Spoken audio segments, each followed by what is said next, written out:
Ela diz que a felicidade é uma atitude perante a vida. Opa, a felicidade é uma atitude que me compete.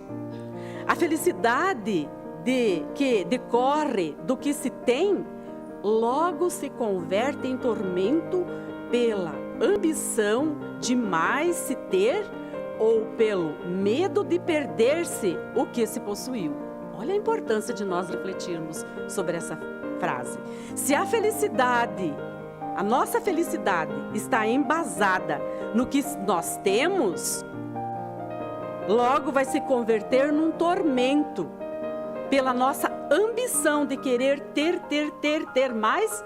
E vem ainda outro, o medo de perder o que temos. Então, valorizando o que se sabe e o que se é, realmente você conquistará a bênção da felicidade. Por isso que a felicidade não é deste mundo.